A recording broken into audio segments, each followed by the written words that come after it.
Oh, look who's here, Ed Rollins, the perfect guy on this particular occasion. Ed, how you doing? I'm doing great, thank you.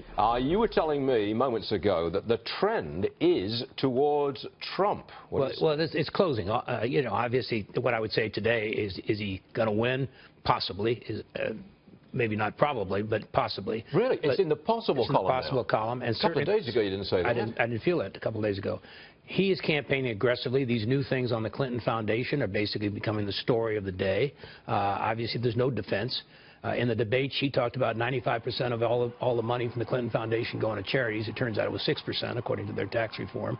So there's a lot of issues out there, and he's campaigning aggressively, and she's not. She's in a victory tour, as you see at this point in time. Yes, she's one appearance today, nothing for the weekend. Nothing this weekend. And Tim Kaine drops his appearance in Florida tonight. No reason given. I suspect because he can't get a crowd. It could be. He certainly didn't have a big crowd the other day. I think the reality here is that it's going to close. Again, they've got lots of advantages, and they've spent a lot of money and resources against Trump, but the Trump people are very strong and very supportive, and we'll see where it turns out here. Now, there's this poll from ABC. 5 days ago, this poll said that Hillary Clinton was up by 12 points. That's a huge lead.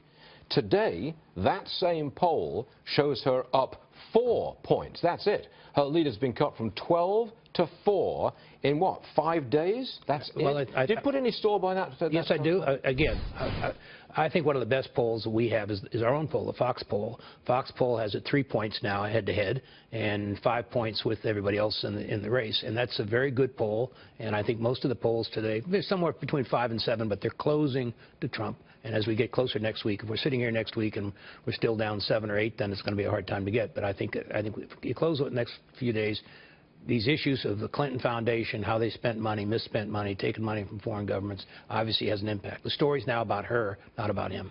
I was thinking that story, the scandal story, it doesn't make the front page of the establishment media, and it doesn't make the broadcast news. However, I think it reaches a lot of people online. Well, it does, because it's an outrageous story. I mean, the idea that you would take these money from these countries that we're very familiar with who don't necessarily have our interest, and people say, why would Saudi Arabia give $25 million?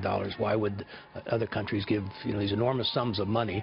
And obviously they're trying to buy access. It just looks bad. It is bad. I mean, Bill Clinton gets $116 million.